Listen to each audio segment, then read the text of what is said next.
بسم اللہ الرحمن الرحیم، السلام علیکم۔ میرا نام ڈاکٹر اسد محمود ہے۔ معزز دوستو، رشین آرکیالوجسٹ نے وادی کاف کی ڈگنگ کے دوران انتہائی قدیم ایک لکڑی کی تختی دریافت کی ہے جو کہ 5000 سال کا طویل عرصہ گزر جانے کے باوجود ابھی تک صحیح و سالم حالت میں موجود ہے۔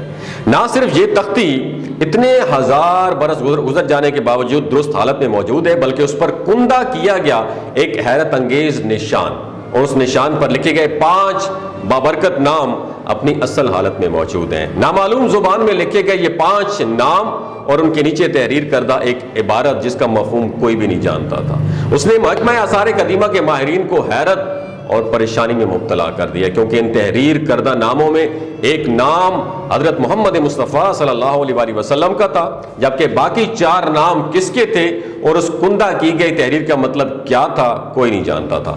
آخرکار چینی اور روسی ماہرین بڑی تگ و دو کے بعد ان ناموں اور اس تحریر کا مطلب جاننے میں کامیاب ہو گئے۔ جب ان ناموں اور تحریر کے مطلب کو انگلش زبان میں پبلش کیا گیا تو تمام دنیا حیران رہ گئی اور ماسکو کے عجائب گھر میں رکھی گئی اس تختی کو دیکھنے کے لیے تمام دنیا کے سیاح امڑ آئے، کیونکہ ہر کوئی جاننا چاہتا تھا کہ ان ناموں اور اس حیران کن تحریر کو اس حیرت انگیز جگہ پر لانے کا مقصد کیا تھا۔ اگر آپ بھی اس حیرت انگیز جگہ کے بارے میں جاننا چاہتے ہیں جہاں پر کندہ کی گئی تختی لگائی گئی ہے اور ان ناموں اور تحریر کے پیچھے حقائق سے آشنا ہونا چاہتے ہیں تو ہمارے ساتھ آخر تک اس ویڈیو کو ضرور دیکھیے گا۔ پیارے دوستو، محکمہ آثار قدیمہ کے ماہرین کھدائی کر رہے تھے۔ یہ روس کا علاقہ وادی کاف تھا، کھدائی جاری تھی، اسی دوران زمین کی گہرائی میں لکڑی کے بوسیدہ ٹکڑے دکھائی گئے تھے۔ تحقیقات سے معلوم ہوا کہ یہ لکڑی کے ٹکڑے کشتی نوح کے تھے۔ کشتی نوح کے یہ ٹکڑے 5000 سال گزر جانے کے باوجود ابھی تک صحیح سالم حالت میں موجود تھے۔ محکمہ آثار قدیمہ کے ماہرین نے ان ٹکڑوں کو اپنے پاس محفوظ کر لیا۔ مسلسل 2 سال کھدائی اور تحقیقات جاری رکھی گئی تاکہ اس کشتی کے باقی حصوں کو بھی دریافت کیا جائے۔ اسی دوران محکمہ آثار قدیمہ کے ماہرین کو ایک تختی ملی جو کہ لوح کی شکل میں بنائی گئی تھی اور اس پر ہتھیلی کی طرح کا ایک نشان کندہ کیا گیا تھا اور اس نشان پر مختلف نام تحریر کیے گئے تھے۔ اس پر چند چھوٹی سطریں پرانی اور انجان تحریر میں ثبت تھیں۔ یہ تختی 14 انچ لمبی تھی، 10 انچ چوڑی تھی۔ انتہائی حیرت کی بات یہ تھی کہ دوسری تمام لکڑی کے ٹکڑے بوسیدہ اور خستہ حال ہو چکے تھے، جبکہ یہ تختی صحیح سالم حالت میں موجود تھی۔ اب بھی یہ تختی ماسکو کے عجائب گھر میں محفوظ ہے اور ملکی اور غیر ملکی سیاح ایک بڑی تعداد میں اسے دیکھنے کے لیے آتے ہیں۔ اس تختی پر ثبت شدہ تحریر کیا معنی رکھتی ہے اور اس ہتھیلی کے نشان پر کندہ کیے گئے نام کس کے ہیں؟ حضرت نوح علیہ السلام کی کشتی میں ایسی تحریر شدہ تختی لگانے کے پیچھے کیا مقاصد کار فرما تھے؟ ان تمام سوالوں کے جواب حاصل کرنے کے لیے روس کی حکومت نے 7 افراد پر مشتمل ایک کمیٹی تشکیل دی ہے۔ اس میں ماہرین تاریخ، خط شناس، استاد اور روس اور چین کے زباندان شامل تھے۔ اس تختی پر ان اراکین نے 8 ماہ تک ریسرچ کی اور اپنی رپورٹ پبلش کی، جس کے مطابق یہ تختی حضرت نوح علیہ السلام کی کشتی کے ملنے والے دیگر حصوں میں سے ایک تھی اور یہ اتنی پرانی تھی جتنی کہ حضرت نوح علیہ السلام کی کشتی۔ لیکن حیرانگی کی بات یہ تھی کہ یہ ابھی بھی اس قدر صحیح سالم حالت میں موجود تھی کہ اس پر کندہ کیے ہوئے نام اور تحریر بآسانی پڑھی جا سکتی تھی۔ ناظرین، یہ تحریر سامی زبان میں تھی جسے اللغات کہا جاتا ہے، تمام زبانوں کی ماں کہا جاتا ہے۔ تحقیقات اور مطالعے سے یہ نتیجہ اخذ کیا گیا کہ لکڑی کا یہ بلاک غالباً حضرت نوح علیہ السلام کی کشتی میں عظیم سیلاب کے دوران تحفظ کے لیے رکھا گیا تھا۔ سامی زبان میں ان تراشے ہوئے خطوط کا ایک ماہر نے انگریزی میں ترجمہ کیا اور یہ مسٹر اینف میکس مانچسٹر یونیورسٹی میں قدیم زبانوں کے پروفیسر تھے۔ انہوں نے اپنی رپورٹ میں اس کا ترجمہ لکھا۔ اب ترجمہ کیا تھا؟ دماغ کی کھڑکیوں کھول کے سنیے گا۔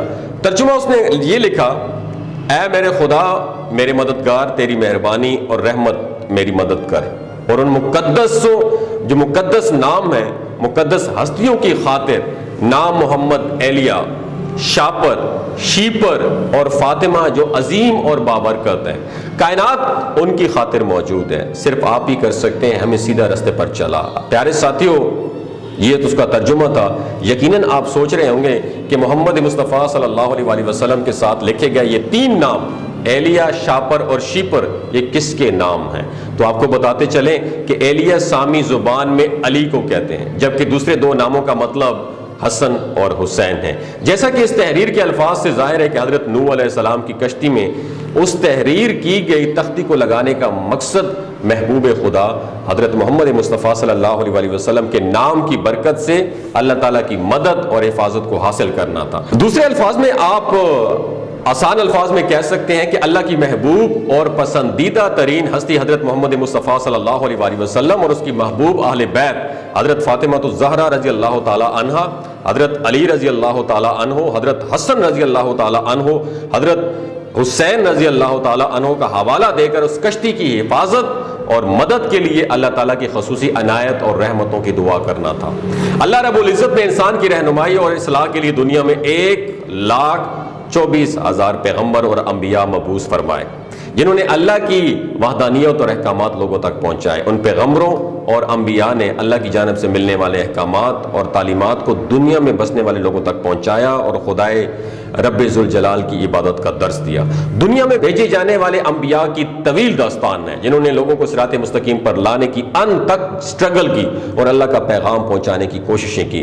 حضرت نوح علیہ السلام کا تعلق حضرت آدم علیہ السلام کی 9ویں یا 10ویں پشت سے ہے، جبکہ شجرہ نسب کے حوالے سے آپ حضرت ادریس علیہ السلام کے پڑپوتے بھی ہیں۔